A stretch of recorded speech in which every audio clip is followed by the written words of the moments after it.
ইরা, ও আজকে যে আমি আটকাতে হলো ভালো লাগে না। আজ নাকি স্যারের ছেলে আসবে নতুন এমডি হয়ে। হেই বেটা নাকি সেই ক্যারা। যাই তাড়াতাড়ি অফিসে ঢুকে পড়ি। অফিসে ঢুকে ইরা, এ মা এখানে কেউ নেই কেন? সবাই কি উপরে গেছে নাকি? স্যারের রুম থেকে আওয়াজ আসছে, যাই গিয়ে দেখি। সোহান, হাউ ডেয়ার ইউ, আপনাদের সাহস কি করে হয় অফিসে এভাবে লেট করে আসার? এটা কি অফিস নাকি আপনাদের বাড়ি যে যখন ইচ্ছা আসলেন আর যখন ইচ্ছা চলে গেলেন? বাবা কিভাবে আপনাদের মতো এরকম ফালতু এমপ্লয় রেখেছে কে জানে। ম্যানেজার, স্যার আসলে আমি। সোহান, কি আসলে আসলে করছেন? আপনারা কি তামাশা পেয়েছেন? আর আমার বিয়ে কোথায়? ম্যানেজার, এই রে এবার কি হবে? ইরাকে কতবার বললাম আজ একটু তাড়াতাড়ি আসতে।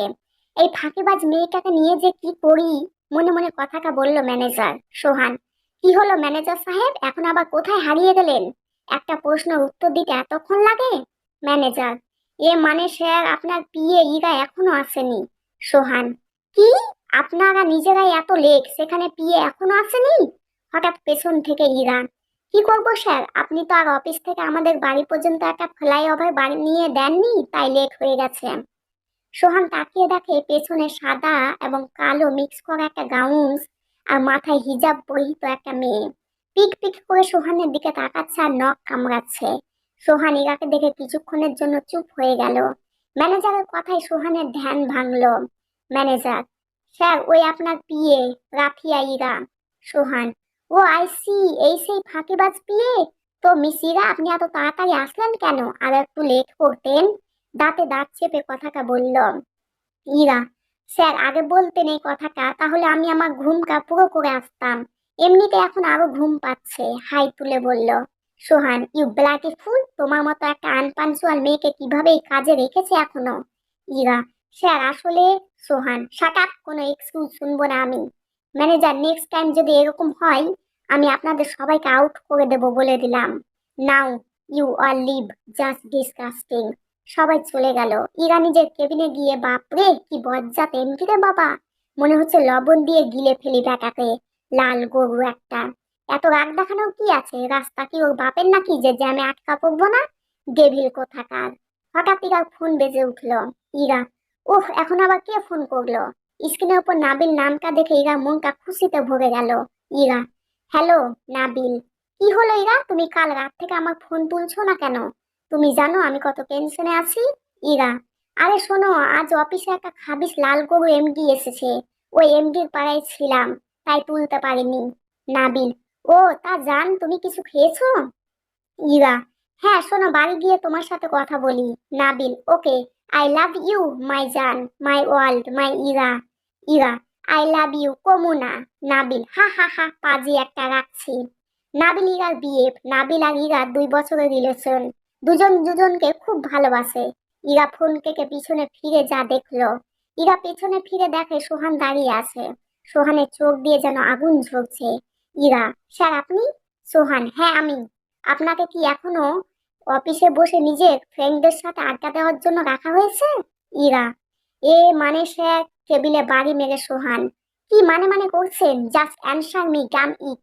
ইরা, স্যার আসলে। সোহান, কোনটা আসল কোনটা নকল এটা আমার দেখার বিষয় নয়।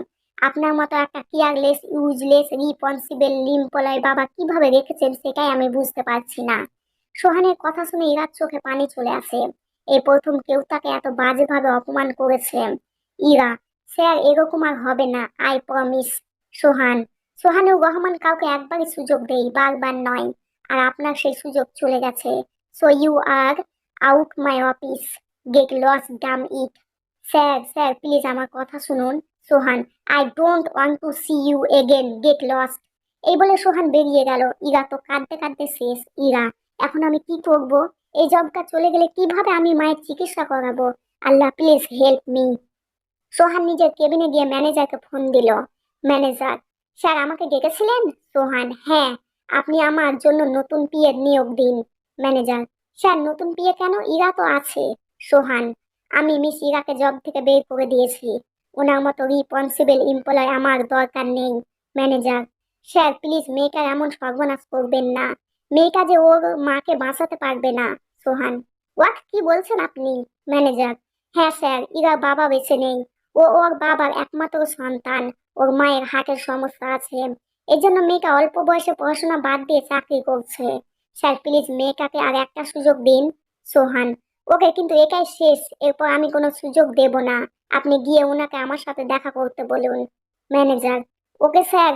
ওইদিকে ইরা ব্যাগ গোছাচ্ছে। ইরা: ব্যাটা বজ্জাত গেভিল প্রথম দিন এসে আমার জীবনটা পুরো তেজপাতা বানিয়ে দিল। এখন আমি কোথায় জব খুঁজবো? এমন সময় ম্যানেজার এলো। ম্যানেজার: ইরা। ইরা: স্যার আপনি? ম্যানেজার: স্যার তোমাকে দেখা করতে বলেছে। ইরা: আমাকে কেন? ম্যানেজার: তুমি গিয়ে দেখো। বলে ম্যানেজার চলে গেল। আর ইরা সোহানের কেবিনের দিকে যাচ্ছে। ইরা: এই গেভিলটা আবার ডাকলো কেন কে জানে। চলেই তো যাচ্ছি, তারপরও আবার অপমান করতে ডেকেছে। শয়তান একটা, তো যদি জীবনে বিয়ে হয় বলে দিলাম। এই বলতে বলতে ইরা কেবিনে ঢুকলো। ইরা গিয়ে দেখে সোহান ল্যাপটপে কাজ করছে। ইরা: স্যার আসবো? ইরা এভাবে 2-3 বার ডাকার পরে সোহানের কোনো রেসপন্স নেই। ইরা: শয়তান একটা, পাকের বিবি সেই থেকে ডাকছি তাও কানে ঢুকছে না। মনে হচ্ছে বেকার কানে ব্যাং হিসু করেছে। উফ, অসহ্য মনে মনে। ইরা একটু চিলিয়ে বলল, স্যার। সোহান কেঁপে উঠল। ইরা: স্যার সেই থেকে ডাকছি, আপনি শুনছেন না তাই আর কি। তাই বলে এভাবে সারের মতো চেঁচাবেন? সোহানের কথা শুনে ইরা তো রেগে শেষ। ইরা: কত বড় শয়তান অ্যানাকন্ডা আমাকে বলে কিনা স্যার। তুই তো খাবিস গরু, লাল কুমির, কুত্তা, বিলাই, গরিলা, খন্ডুস একটা মনে মনে। ইরা: স্যার আপনি শুনছিলেন না তাই জোরে ডাকলাম। স্যার আমাকে ডেকেছেন কেন বলুন। সোহান: আমার মাথা ধরেছে, আপনি 1 কাপ কফি নিয়ে আসুন, black coffee without sugar. Ira: sir আমি? সোহান: আমার জানা মতে এখানে আপনি ছাড়া কেউ নেই, তাই আপনাকেই বলছি। দাঁতে দাঁত চেপে বলল ইরা: কিন্তু স্যার আপনি তো আমাকে চাকরি থেকে। সোহান: দিয়েছিলাম, এখনো রাখলাম। আমি আবার দান করতে পছন্দ করি, তাই চাকরিটা আপনাকে দয়া করে দিলাম। ইরা: কি? হাতির বাচ্চা আমাকে বলে কিনা দয়া করেছে। আর যদি আমার মা না অসুস্থ হতো তোকে আমি লবণ দিয়ে পিষে মারতাম, মেরে পিঁপড়াদের ডিনার করাতাম। মনে মনে কথাগুলো বলল ইরা। সোহান: হ্যাঁ, তবে শর্ত আছে, আপনাকে আমি যা বলবো তাই করতে হবে। ইরা কিছুটা ভেবে। ইরা: ওকে স্যার, মায়ের জন্য আমি সব করতে পারি, মনে মনে বলল কথাটা ইরা। সোহান নিজের চেয়ার ছেড়ে ইরার একদম সামনাসামনি গিয়ে দাঁড়ালো। এতটা সামনে যে সোহান ইরা নিঃশ্বাস গুনতে পারবে। ইরা: স্যার আপনি? ইরা মুখ দিয়ে কোনো কথা বেরোচ্ছে না। এই প্রথম কোনো ছেলে ওর এত কাছে। ইরার বুকের ভেতরে তোলপাড় হয়ে যাচ্ছে। সোহানও মুখটা ইরার কানের কাছে নিয়ে গিয়ে বলল, মনে রাখবেন যা যা বলবো সব। ডেভিল স্মাইল দিয়ে। Ira: okay sir. ডেভিলটা সরছে না কেন? আমি যে ওনার কাছে আসাটা সইতে পারছি না, মনে মনে বলছে ইরা। হঠাৎ সোহান ঝাড়ি মেরে বলল, এবার এখানে সং সেজে দাঁড়িয়ে না থেকে যান, এবার গিয়ে কফি নিয়ে আসুন, জাস্ট ডিসকাস্টিং। এ বলে সোহান চেয়ারে বসলো। ইরা: শয়তানে খাম্বারটা, মুখ পোড়া বানো কিভাবে ঝাড়ি দিল দেখো।